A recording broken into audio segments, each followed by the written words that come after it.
ole hei tuntum kan video chu tlem ya dang lam deuh hleka ha kan jin do na in thri a ka jin san do na ni heng la ya kan check ko te ho pu kan jin san do na ti chon ko te in sakanga ya chumi man ruwa tu lo cha ro ka ti chu thing chu lo thleng ta a tukin ji nga khanin ban ril lo thlenga ka u pakhat zali som nga zela ni a pe sa pe ka nga etia chuanin min lo phone a local ro ko ten local ta hei nichidan local towa ani tuna kan mu mek hi thing ron keng tu pa chu ni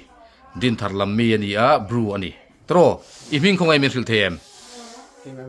o ginang joy mo o ginang joy ani a o ginai joy riang anni po kha khateng tho na man ni ko ete khamo bru chi khat thon ni tro o khateng thon ni a ti chuanin ko ete nu panen chodan lokala anu bula po thingchu enjang nge zali somnga ai to min pe thei ngem dil te u katia a thei lo on ti tata tiro nang pon thei lo ti tro thei lo an tia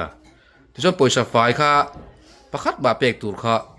ka nei lo thu le gp en khoyem ti ka so tan lo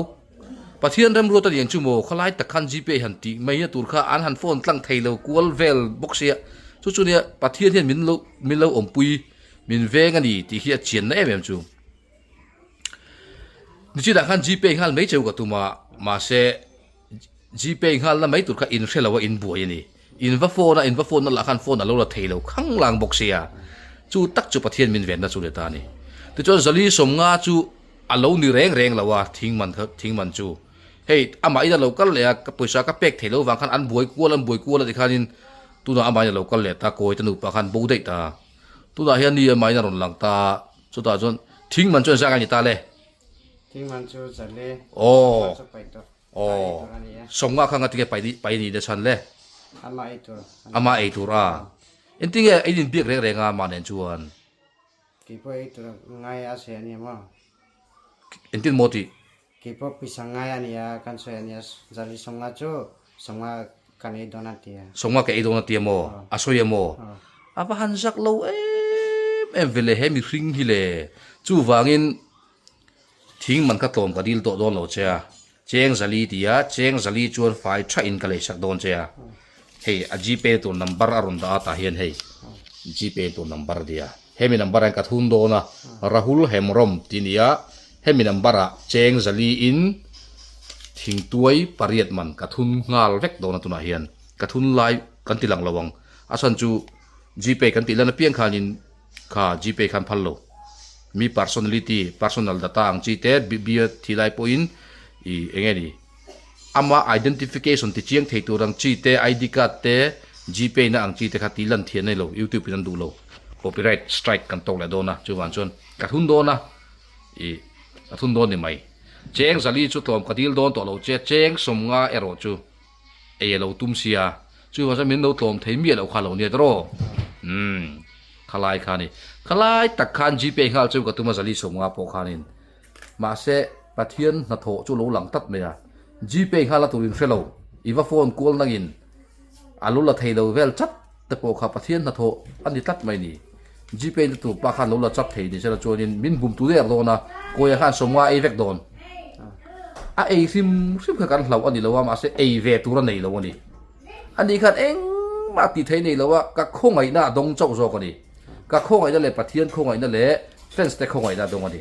chu ta chon ke hi ka poimo ka khongai te langai mo ke hi engkim ti tu ataka physically ya thok tu ko ni wangin ka poimo le chu wang chuanin ka khongai na adonga pathian khongai na le fence te khongai na ni boka ami te khongai na ni boka chumia chon na thok tu tak a feel tom chu ke ma ka nia chu wan so mi fing son engma cheng khat po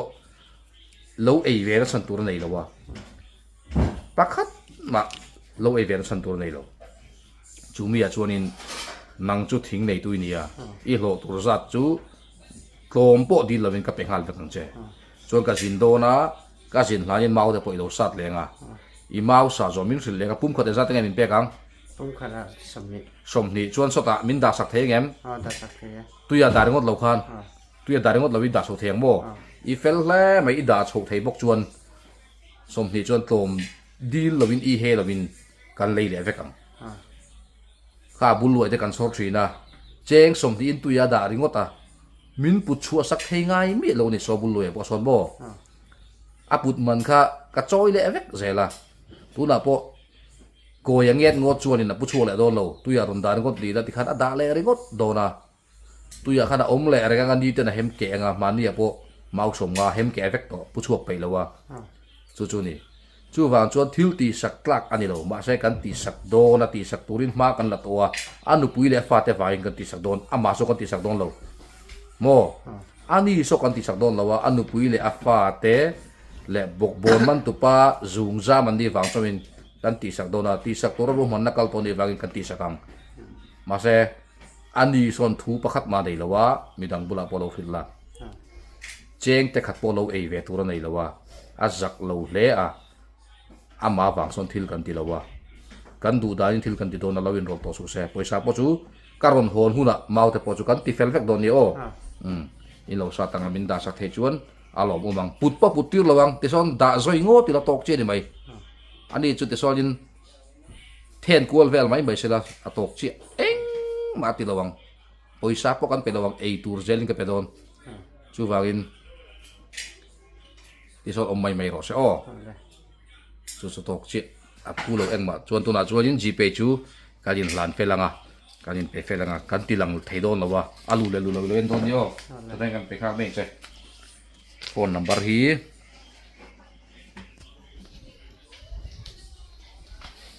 han chat lok pe te alu den la kha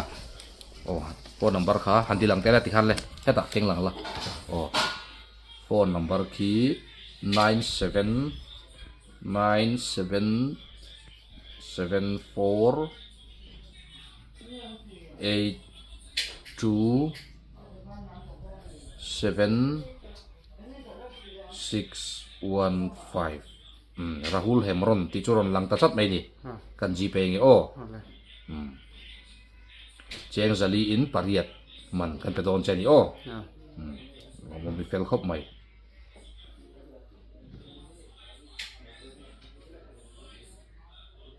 thing tuai man te meng thing tuai man andita ari chang bayang lawa sareng ro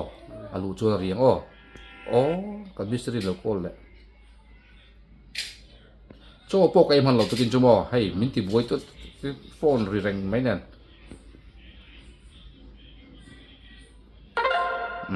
ari chu cm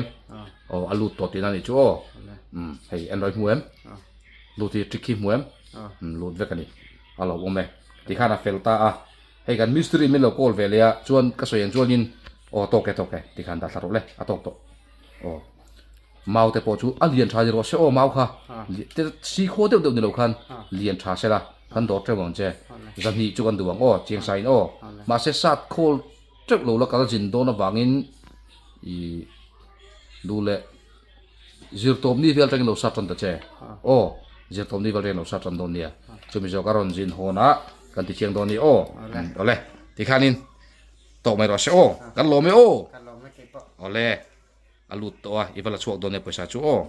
le ti khanin hei amun lama ka phei ta hela hian thing banril chu an lo da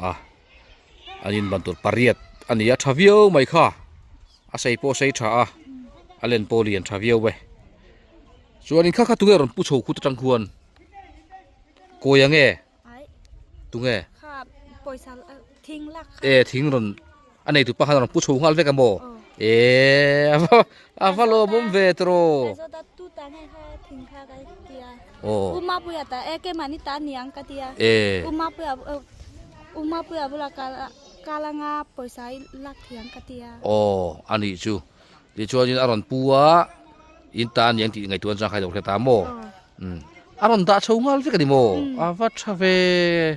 ni lo ta se ani le ko e khana pu chho the ge pu zo nge pu zo wanga pu zo don wi aron da chho the lo ko ka chuan ina ti pi ka ma tang khan nang ini pu zo om boxi lo wa ritsia rit boxia cho ko e chu khoya ga tu na ina amu mi amu cho em ei lo wa ngati nge pumana zel tia cho la mu wa zu zu in le mi ai in lo mo eng po ni sela i lo in mudam te so tuite kha in tam sela in thing po chu hei a thakop mai khatian ron da thei hlau mai chu an ron da thei long ti hlau mo lo da thei lo chu ka ko kha amureng boxia pumana boxia mo apu thei lawang o itan chuan pu zo chi rual don lo ha thak don khami zulak so po khutang kon mo masami patan ro chuan mani in satur ta tan ro chuan khatiang te kha chu i lak thei kha thil har savia wani lawa so ta tenge de po khanin anin saka tur kha hela tu pi kama tangin alaval hal avala hla tenge tin khachu khata po khanin an thiar phei vek thei tenge du po khanin voi khata kha thing phek pani te char tin pani te aron chip chuan thei ni kha khatiang khanin ke pa furte o phur thei mo nang chui chak tha i pasal po chak tir vengai o thei to bol la zel ru o chi chuanin hei mau aron thleng le dona mau ka sang tir le towa chuan mau ron thlen fel huna kha in pokon sa chanang o kan jin photanga kan jin hona ani chu pakhat ma ha ti bolo turot bandil ka o pakhat po bo chuanin in kan salawang bo oi lo ni chuan koe chu zuin to su se o zuwa in le chuan athi dei mayang chu sil ro idu em khanang man mel thai ti em kha ani lom ni mel thai ti wa lom ni ama kha chu fel chu ti lo ma se mel thai ti tro ni em chelawi ti lom ni ma ngai bang kan nei o anu te pon anduat lo au te pon anduat lo wa anduat tu ma anduat lo zoin lo chuan anduat tho o dik chia duat na dikin anduat zo kani a u te pon hetaya khu lai khuanin khulai dap om khu a u a farnu ama a u le torulai chumi chik chuni khu a u mai che pen ta pa chik vek thei anin sakadur te khuanin a chik theya khumi chik tunu nai khuanin nichin lok khanin i kanin ko mare ngani khulai khuan mo kanin ko marenga chuan kan na wa hi ti ngai na om hlol lo ke ni chung ko pon kan haw na sal tu